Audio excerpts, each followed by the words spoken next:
Hello. Nice to see you. Yeah, you're clapping because Tim is back, aren't you? Yeah. It's the Well, mustache, David. say again? I said it's the mustache. It is. This you have that guardsman thing working. Anyway, hello. This is the Numbers Game, and I'm David Camioner, joined by this time Tim Blessing. Glad to have you back, Tim. And I'm glad to be back. Be back. Is that you working on that throat thing?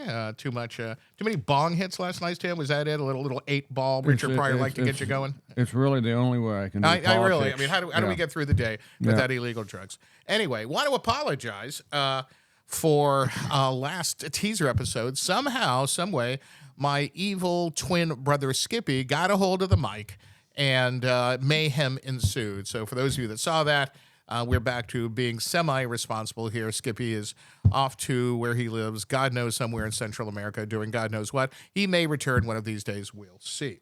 But today, what we want to do is follow up a bit from the teaser where we talked about independent candidates with some analysis by Tim, and then we will get to the subject du jour, which is basically the American academic, cultural, political, and intellectual wars, or at least the leftist American war on American Jews and Israel, which is amazing that is happening in this day and time. I mean, we're almost in a Weimar moment here. I mean, a lot of people thought it couldn't happen here. Folks, it's happening here. The brown shirts are marching on American campuses. So, Tim. Yeah, I was just thinking, brown shirts didn't hit every city in Germany. They just hit the right ones. That's true. And let's remember that a rally in Madison Square Garden with the American Bund. So it's happened here before. And sadly, on American campuses, led by American academics, led by the news media, led by certain politicians like Chuck Schumer, who should know better, we're seeing, again, a Weimar moment, a moment where actually, as opposed to Democratic talking points, our republic is at stake because of the hard left and their vicious anti-Israel, anti-Semitism. But we'll get to that in a minute. Tim, let's follow up from the teaser.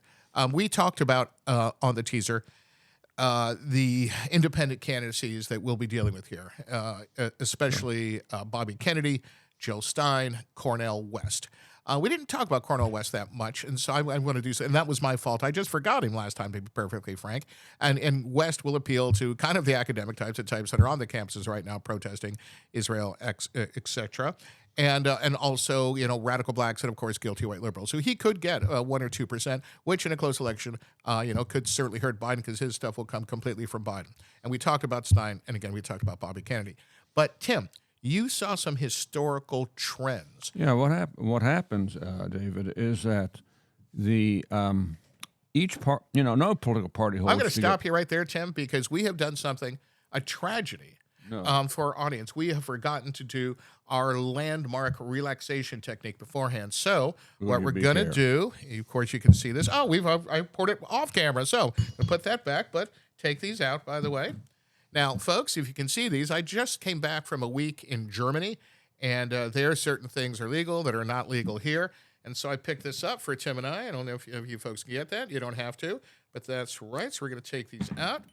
We're going to open them up, and we're going to light these babies up. All right. Now, you're wondering where these are coming from? Well, I can say with complete honesty, they are coming from a land of sunshine, of tanned women, and of communist government.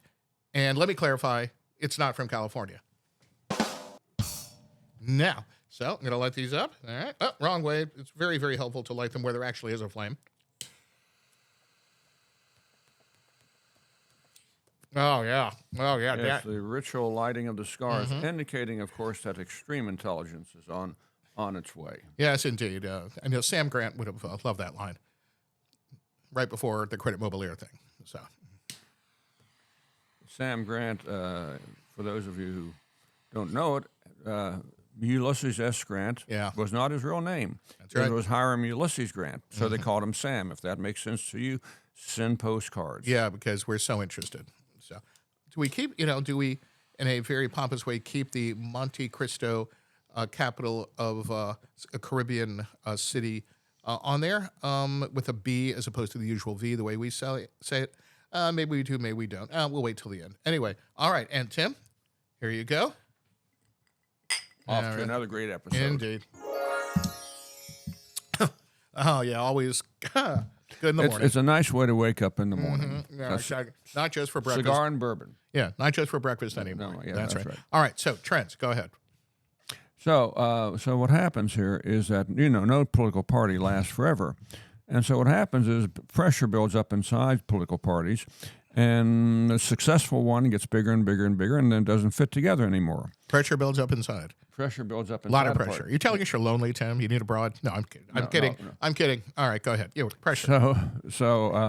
So what happens Did I say broad? Wow, that was really post-war. Be very Mickey Spillane, but that is me. I'm kind of my Perry White outfit here. We were watching 1940s and 1950s politics last night. Yeah, last night we watched the John Ford classic, The Last Hurrah with Spencer Tracy. Great old machine politics, so cool. A lost world, and it would have been an interesting world to work in as political pros, as Tim and I did in the next generation, the generation after that world. But back to trends. So what happens is that pressure builds up. The party gets bigger. It gets more and more pieces that don't fit together. And in 1912, the Republican Party blew apart. While you had Taft and you had Theodore Roosevelt, and then on the Democratic side, you had an almost newbie by the name of Woodrow Wilson.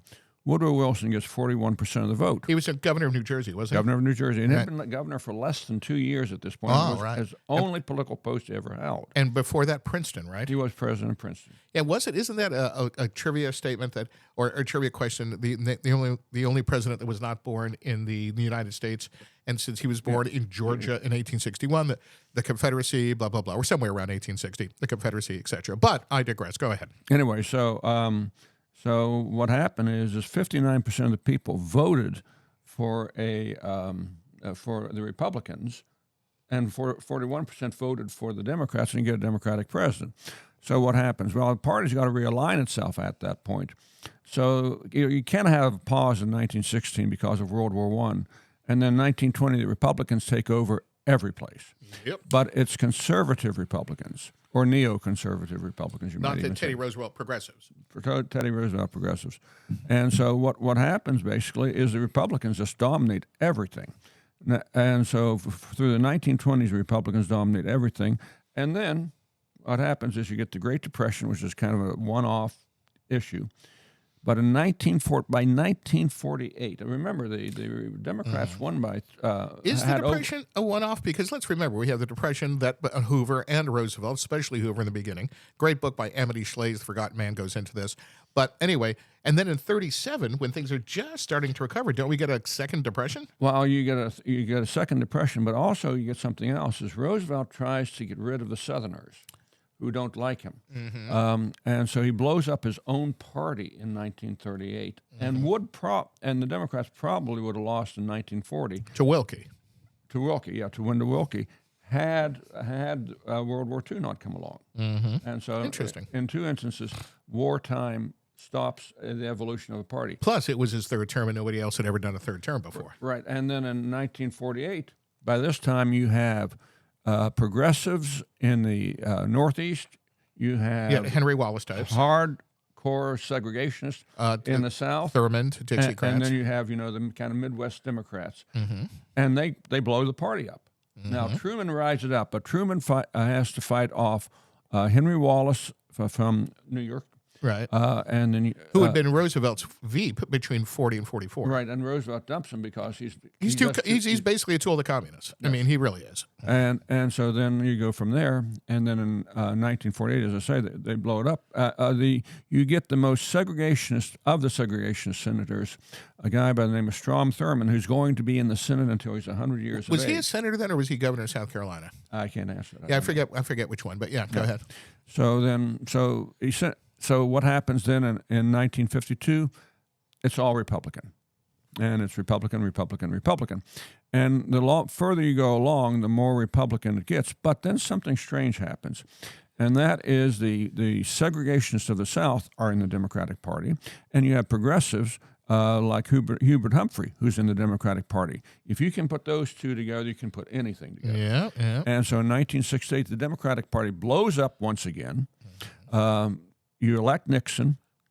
And then in 1972, the Democratic Party is basically shattered. They elect somebody, they nominate somebody by the name of George McGovern. What was that? Acid, amnesty, and abortion? Was it the 3 A's? Yeah. Yeah. And as a result, the Democratic Party is basically out of it for the. If it had not been for Watergate, and go back and take a look at the numbers in the 1976 election, Jimmy Carter barely wins, despite the fact that the Republicans have Watergate. So in 1980, Reagan wins. In 1984, he wins. The Democrats win one state, and that's Minnesota, which happens to be his opponent's home state. And he barely wins that, by the way. Yeah, exactly. So, and then, you get up to 1992, and the Republicans basically are dominating everything, which means they're dominating nothing. Backtrack a little. So in 72, if I have this right, and in 84, within 12 years, Republicans take 49 states out of 50. 49 states out of 50. Yeah, in basically 3 elections. And they came, that's right, in 1972 and 1984, they almost take all but one state. Yep. So but again, it's the same problem. How do you take suburban Republicans and mix them with agrarian Republicans from western Kansas? You just don't. Well, it's like what we're seeing today. How do you take Trump people from the populist types from all over the country and mix them with, effete, snobs like me, Bill Buckley Republicans? So. Oh, that's a good question. I've been wondering that myself. Yeah, well. Yeah, well. So anyway, so what happens in 1992 is this guy, they called him a hand grenade with a haircut. He used to wear a little buzz cut by the name of Ross Perot. Ross Perot comes along, and he's not Republican, but what he does is he plucks off their Bill Buckley types, and you think Perot plucked off Buckley? Wasn't Perot populist? Yeah, this is Ross Perot. But he didn't. In fact, in '92, I'm quite sure they supported National Review, and Buckley supported George H.W. Bush. You think Buckley types went for Perot? Yeah, actually, I do. I think the suburban types went for Perot. Do you think suburban types are Buckley types, though? WFB? From the point of view of the center of the Republican Party, which is still agrarian. Yeah, I see your point. I mean, I would think this is just my opinion. Respectfully disagree that the Buckley types like me, and I'd see in '92 I was 31 years old. Really didn't know where to go because George H.W. Bush, wasn't exactly a Buckley Republican. He was conservative, but certainly of the mushy middle, kinder and gentler.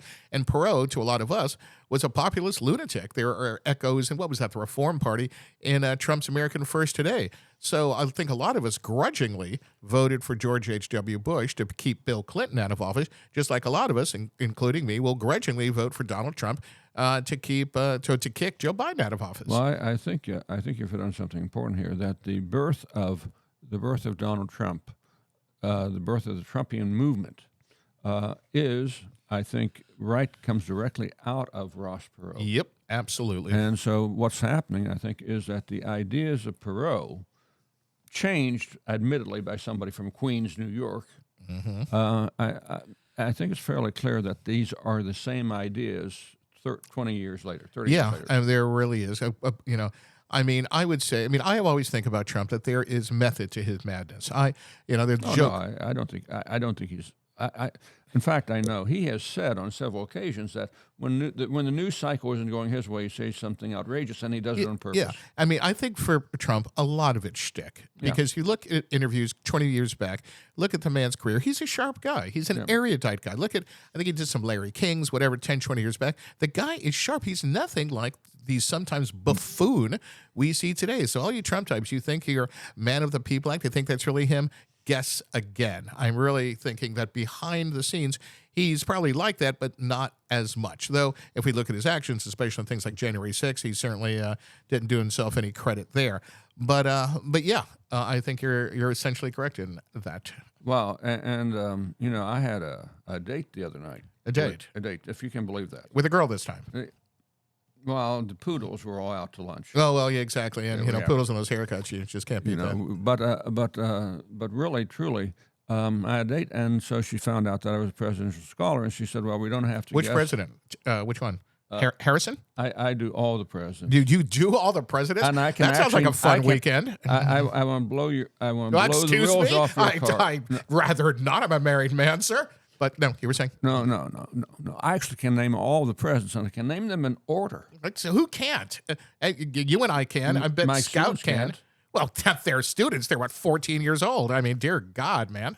So anyway, she finds out I'm a presidential scholar, and she says, "Well, we don't have to guess who the worst president of all time is." Oh, where does she go? She doesn't go for Trump, does she?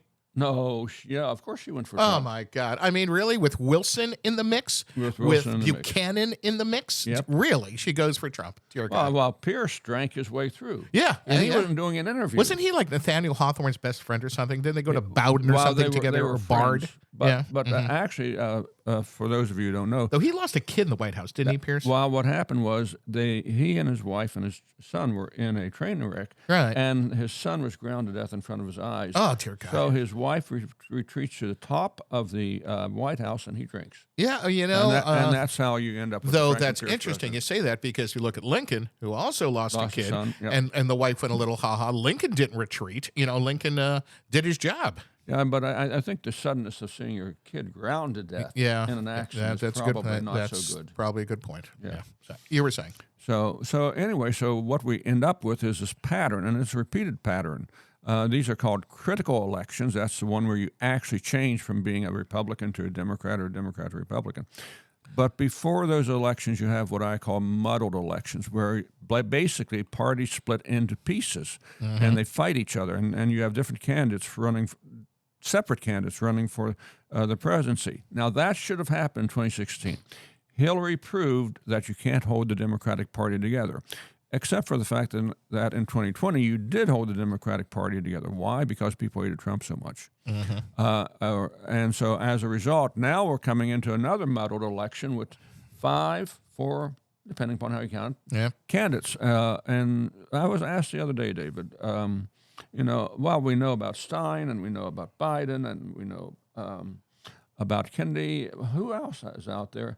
And I said, you got to remember that out west, the Constitutional Party gets 2 or 3%. Yeah, weirdly enough. And, And we never talk about that. Yeah, West. And isn't Kennedy on that ballot somewhere? Utah? Or Yeah, no, yeah. Michigan. Michigan he's on some Well, strange Kennedy's ballot. on isn't in Utah and Michigan. Right. With some party I never heard he? of. American Constitutional, something like that. Yeah.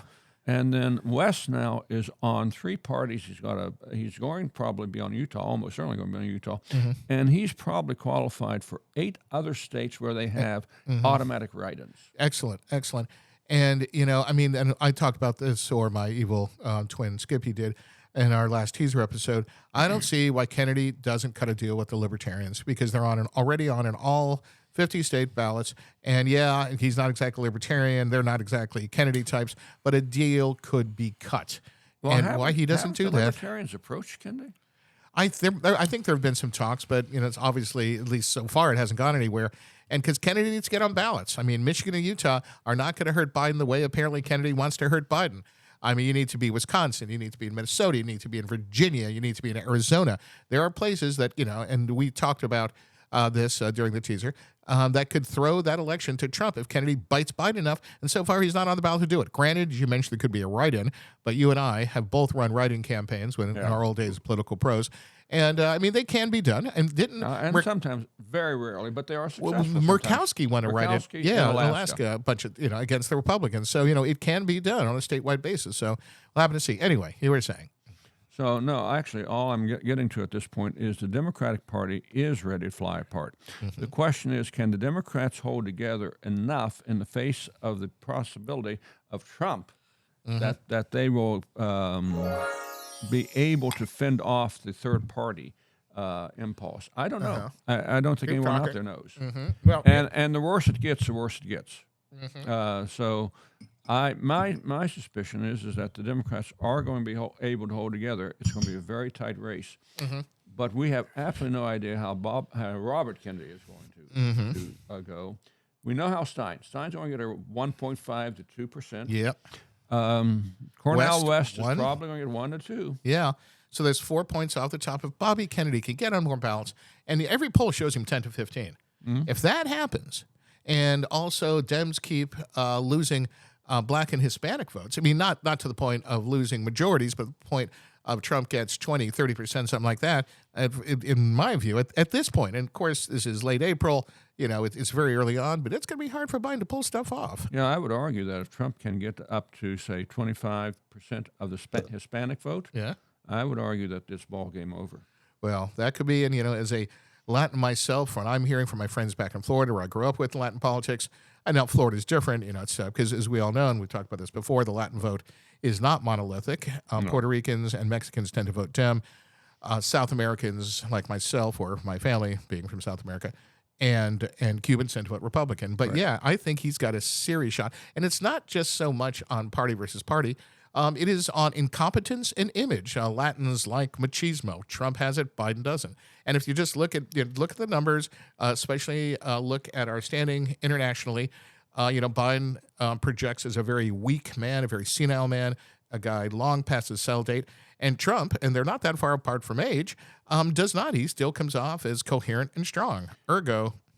By the way, did you see that when the trial in Manhattan started, Trump went up by 3 points? Yep.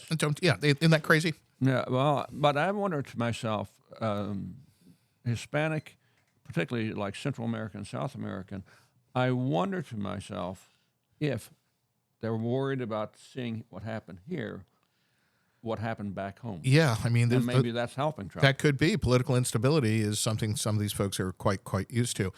But yeah, and it's just amazing. We have a president up on these charges in a courtroom. Can't attend certain things because he's got to be in court, and his numbers go up. Why? Because he's got the martyr thing down to, genius. He really, really does. So, well, thanks, Tim. Do appreciate that. What we want to do now is go to the topic of the day. And again, this is not something you folks don't know about. You've seen it covered everywhere. It is what's happening on American campuses right now. We see what's happening, and we see some of the same things in academia, in certain politicians, and that is the vicious targeting of Israel and American Jews. And under the umbrella, and the larger umbrella, and some people say they're not the same thing, I think they are, of anti-Semitism. Now, for Truth in Advertising, my family's Jewish. My family came here in the 1920s from Europe. I'm adopted. That's my adopted family. But my adopted family is Jewish. My name is Jewish. I grew up Jewish. I was bar mitzvahed, and I'm proud of all that. And in growing up, born in 1961, I rarely, granted growing up in New Jersey and born in New York and growing up in South Florida and a little bit of North Carolina, rarely, if ever, saw anti-Semitism. You read about it, you heard about it, fringe groups, the Nazis and Skokie and stuff, but it just wasn't a part of American society. In fact, the latest issue of Commentary, which is something I have a subscription to, it's a genius magazine, a writer there, I think it's Christine Rosen, talks about the American Jewish movement, which was basically from 1950 to the year 2000. And Jews, a lot of them coming during the Ellis Island period, started off with small businesses and just kept moving up and moving up. And, really became part of the mainstream, into the Ivy League, into, the higher reaches of many, many facets of American life. And that was all well and good. But perhaps starting with the contested election of 2000, perhaps starting with 9/11, perhaps starting with war in Iraq, you start to see the radicalization, not just of Jews, and there are always self-hating Jews around there, again, like Chuck Schumer, people like that. But what you start to see is Israel conflated with American Judaism, anti-Semitism, and a hard left, and which it happened for so long, a hard left patina, shall we say, of anti-Semitism in regards to Israel from the American left and the Democratic Party. Today, we're seeing people like AOC, Democratic elected members of Congress, openly siding with Hamas, openly siding with people who support Hamas, which, they're in bed with dogs and they're getting fleas. And if Chuck Schumer and Joe Biden think that's not happening, it is. Now, there are exceptions. You got guys like John Fetterman, who I don't know what happened to him. I'm certainly glad it did, because the man has been just perfect on the border and on this as a Democratic senator from Pennsylvania, a guy that a lot of us, when he got elected, didn't think would go this way, but, hurrah for him. And there are certainly other Democrats that have been, Richie Torres from New York, that have been great on this issue. But But what's happening at that level, Biden certainly is trying to have his cake and eat it too, vis-a-vis Michigan. Schumer is trying to have its cake and eat it too. And what they're basically doing as such are selling out Israel and selling out American Jews to the point where the crazy acolytes of their party are now on the campuses pushing, and basically acting like brown shirts, basically acting like, the Weimar moment. This is 1931, 32. And let's remember, folks, that Hitler in, I believe it was 33, was elected, democratically. Democratically. Yeah, it was a democratic process. Yes, I think he got 30, 40, not much more than that. If it was 30, it was just over Yeah, 30. exactly. But he got there, and granted, he destroyed, Weimar after that, destroyed the republic, became a dictator and an awful madman. But it happened by democratic processes, and we see the party in power right now in the White House, the party in power in the Senate, whose fringe elements and some not so fringe are actively supporting enemies of the United States, people who chant "Death to America, Death Israel," and we see their youth league, they are their own version of the Hitler Jugend, actually targeting Jews on American campuses, and not just on campuses, targeting synagogues, just everywhere. Now, Tim, you're an academic. You've been an academic for a long time in history and political science on a plethora of subjects. It seems to some people out there that maybe woke up to this on October 7th. But did this suddenly, my God, there's a war on American Jews from academia, from the culture at large, at least the elites of the culture at large. Did this start on October 7th? No. And I think you have to go back, and I want to tell the audience, for the past, for 27 years, I belonged to an organization which stressed freedom of speech, which stressed academic freedom, and I haven't left it. They've left me. Gene Kirkpatrick, Yeah. 1984. Yeah, and so what basically happens is after World War II, it becomes unhip to be anti-Semitic, and you get the Academy Award-winning picture, Gentleman's Agreement, 1948, I think. Yeah, which is very much against. Yeah, Gregory Peck, and not Paul Muni. Who's the guy who plays the Jewish engineering officer? I'll think of it later. But John Garfield, I think. But anyway, go ahead. So anyway, and one of the things that happened is that when Eisenhower in World War II, he had his soldiers walk through the concentration camps. Yep. He said, "You know what you're fighting for. What you need to know is what you're fighting against." So he actually, and it was horrifying. I've seen the pictures. It was beyond horrifying. And didn't Patton or Ike make the townspeople? And I think we see this in Bands of Brothers. Ike, he said, "If you want food, you walk through this camp." Yeah, and did he make them bury some? Was that a dramatic license? No, that's how they. If you want a job, we have a job for you. Yeah, I mean, yeah, But of course, they knew nothing. They smelled nothing really. Next door, thousands of people going up in smoke. They smelled nothing. Please, and actually several thousand rotting bodies because they just piled them into sheds when they couldn't get the cream. Absolutely amazing. The thing that slowed the process down was they couldn't burn them fast enough. Exactly. And just as a side note, is I just came back from a week in Germany. On my honeymoon, actually, and my wife and I had a wonderful time and visited Munich, Ulm, and Stuttgart. I'd been stationed in those places during my time in the Army in Germany in the 1980s. And if you look at the German political culture today, even the SPD, the Obama-esque party there, certainly left of center, that kind of supporting Hamas things, you see demonstrations in the streets, as I saw in Ulm, but it is not given any kind of official stamp of approval at all, for obvious reasons, Germany. So you can make a very cogent argument that the center left, or even the left in Germany right now, is much less, in Germany, anti-Semitic than the American Democratic Party. In fact, it's actually illegal to be anti-Semitic, openly anti-Semitic in Germany. So over the years, though, I had noticed, and we'll talk about this later on, but over the years, I had noticed that there was like an underlying level of anti-Semitism. And what it was you could be too Jewish on college campuses. And I kept seeing Define too Jewish. Well, if you were in the yarmulke. Okay. In fact, I have a relative who is Jewish. And he wears a yarmulke. He's Orthodox, by the way, and he's a professor. And apparently although they never said that is a stumbling block, at one point they asked him if he wouldn't wear his yarmulke. Really? Yeah. I wonder if they asked, other folks, perhaps Muslims, the same thing. I really... I doubt that. Yeah, I doubt that seriously, too. Yeah. In fact, he's both an attorney and a professor. And there was a Texas courtroom he was in, I believe it was Dallas, where they actually cross-examined him on being Jewish. What do you mean? They actually said, "Do you believe?" Well, remember when Senator Dianne Feinstein asked Barrett if Oh, God, Catholicism, right. So they literally asked him, "Will your Jewishness affect your ability?" Dear God. Yeah, and so that was brought up in open court. So basically a scene but from... these are well-educated attorneys and judges. So this is like a scene from Judgment at Nuremberg. Yeah, Yeah, very wonderful. much Yeah, so...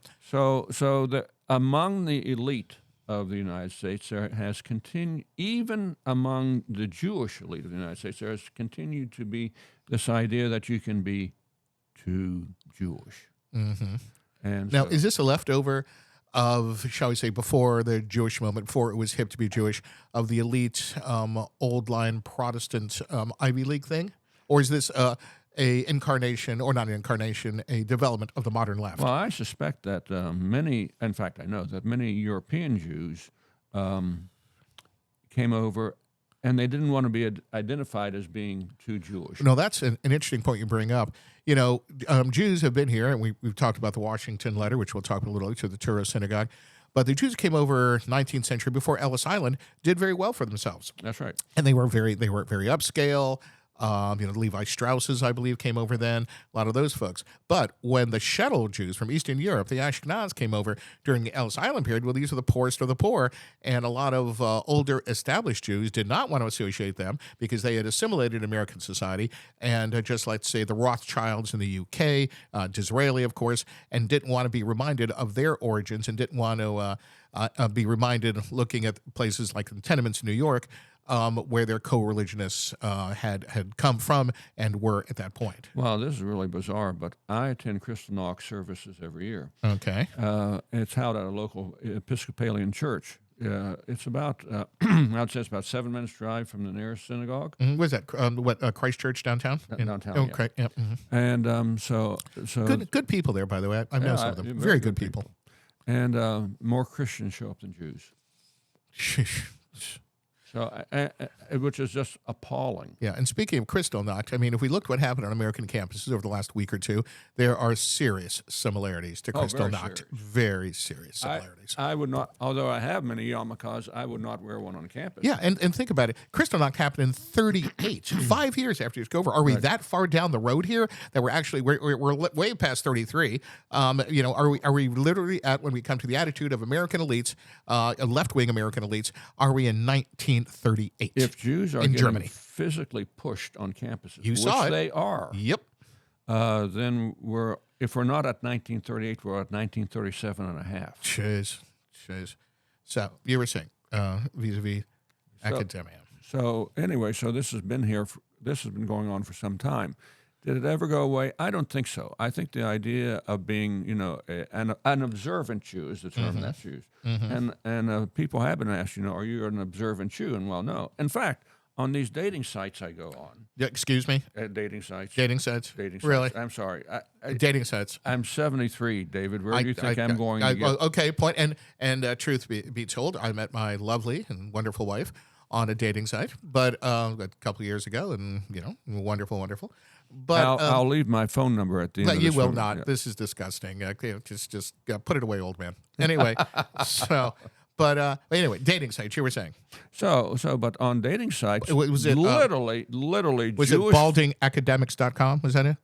No. Well, Were the females bald? Kind of like the Star Trek chick on the really bad first Star Trek movie, Persis Kambata. You remember her on the first Star Trek movie? I She had, never watched Star Trek. like high heels. The movie, the show No, was we're great. talking about you or the movie.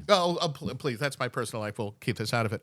But yeah, no. So it wasn't bald academics, male and female.com. Okay, as long as we've established that. Go ahead. Yeah, no, regular everyday dating sites. Regular everyday dating sites. Where I like live, there is such a thing. Where I live, there are certainly there's a certainly large Jewish population. The number of women who say Jewish but not observant or something like that would just probably more do than don't. Well, yeah. I mean, it's been said in American Judaism and, again, magazines, etc., to cater to American Jewish audience, like commentaries I mentioned I have a subscription to, that the great danger in the demographic sense to American Jews for a long time until recently has not been anti-Semitism. It has been assimilation to larger culture. I mean, I'm an example. My first wife, I have three of those, including my lovely current wife. But none of them have been Jewish. I've certainly had relationship with Jewish girls, and they've been wonderful, wonderful. What am I? Lawrence Welk today. I just keep using the word wonderful, wonderful. But anyway, but yeah, and most Jewish guys that I knew in high school and stuff, many of them did not marry Jewish girls, which meant that the kids very possibly did not grow up Jewish. Ergo, there goes another family, toward the melting pot. Well, when you were growing up Jewish, were you made to feel Jewish? I guess that is In South Florida in the 1970s, I mean, which was a very philo Jewish environment, shall we say? Not really. I mean, I had a bunch of Jewish friends. Israel was still very much in vogue after the 73 Yom Kippur War, so a lot of, American support for Israel. So, yeah, I mean, we knew, I knew I was Jewish. I was proud to be Jewish. Attended synagogue, and this and that, a reform, which, synagogue. But yeah, there was nothing, that was blatantly that made me stand out from my fellow students of every creed, nationality, etc. I mean, even in Germany, as a young man in the army in the 80s, inside the army and also in the larger German population in places like Ulm and Munich and Stuttgart, where I was stationed, there was no great deal. I mean, even in Germany in those days when there were a lot of World War II German vets still there, I never really felt, insulted or oppressed in the slightest. Or isolated. Or not the slightest. Not the slightest. So, but that has changed. Now, Tim, you had related to me when we were talking previous to this over cigars and over whiskey, a time you had spent and shall we say a vignette with a rabbi you know. Well, yeah. What happened was, besides being a historian and all that stuff, over the years I've become something of a parliamentary expert, and so this synagogue asked me if I would write their temple laws for them because they had not been rewritten since 1880 when the immigrants had come in. Okay. So I spent about 5 years doing this, and I got to know everybody pretty well. And so toward the end of the process, I'm sitting and I'm talking to the rabbi, and I'd become concerned. Now remember, this is like 15 years ago, so this is long before October 7th. So about 15 years ago, I'm sitting there, and I'm concerned enough that I say to the rabbi, I said, are you aware of how much anti-Semitism there is in academia? And he says, "Oh no," he says, "we can't. No, there's not anti-Semitism in academia. We are so much a part of everything. Of course we're not." I think he was thinking that Jews were being treated as though they were Lutherans or Presbyterians or what have you, and it was just another religion. And I tried to convince him. And this is the bad part, David. I couldn't convince him that anti-Semitism was running through academia at a significant level. Well, it is reminiscent of the stories one heard of the camps during World War II when Jewish World War I veterans would go literally into the showers clutching their iron crosses that they had won in World War I, thinking themselves still literally on the way to the showers to be killed as good Germans, wondering how this could happen to a good German like them. And that's, this attitude. We see it on one hand with people, again, like Chuck Schumer and others, blatantly siding with the acolytes of Hamas for completely expedient political reasons. And they think they can ride that tiger? Do they really? Well, just like the German industrialists thought they could ride that idiot Hitler, and he was just a passing phase. If you really think you want a great explanation of that, not from the Jewish perspective, but from the general German perspective, go to the movie Judgment at Nuremberg and see the Ernst Jannings speech, played by Burt Lancaster, the speech that he gives and that he tells about how Germany came to be under the thrall of Hitler. I believe the phrase is, there was a fever upon the land. And what we're seeing now on campuses, again, not just on campuses, in major media, in culture. We saw that speech by that guy, in the Academy Awards. What was his name? Glazer? Do I have that right? I Whatever. We couldn't saw help you. that. Yeah, I mean, it's just the amazing masochism of some of these left-wing American Jews that really believe that by appeasing Hamas, by appeasing AOC, by appeasing Congresswoman Omar, they will somehow be liked more and everything will be hunky-dory, when exactly the opposite holds true, because history shows that it holds true. Yeah, and I strongly agree with you. I really don't know if there's anti-Semitism in Topeka, Kansas, but there sure the hell is in Charleston and places like that. Yep. And in Princeton. And, Uh-huh. I mean, it really it actually is this crazy fever among the quote unquote elites. Yeah, and we're seeing it. And today, it's in California, it's in Austin, it's in obviously all over the Ivies, it's in New York, it's all over the country. Aside, though, interestingly, from my where I attended a year before I joined the Army, University of Florida, and my home state of Florida, where Governor DeSantis has said, by the way, you start this stuff, and look, everybody has free speech. You can say under free speech bad stuff about Israel and Netanyahu, but when it starts to get to the point where you're shoving people, you're threatening people, you're screaming in people's face death to them, Ron DeSantis says, you do this and you're expelled. And that's really interesting, because one thing is getting arrested by the cops. Oh, look, I'm a martyr to the people. And another thing is going home to mom and dad, who are probably footing the bill for your education, saying, by the way, I got thrown out of a Florida, FSU, University of Florida, whatever, for being a Nazi thug. I wonder how mommy and daddy are going to take that. So, for the numbers game, this is David Camioner, and by the way, I'm going to close the way I've always wanted to close since my youthful 20s. So I'm going to go into the thing, and not many people get this joke, but I'll say this is David Camioner, and this is This Week with David Camioner, and I'd like to say for the end of the evening, yeah, I'm doing a very bad David Brinkley. Good night, Chet. Good night, David. And for numbers game, this is David Camioner. Thanks so much for listening.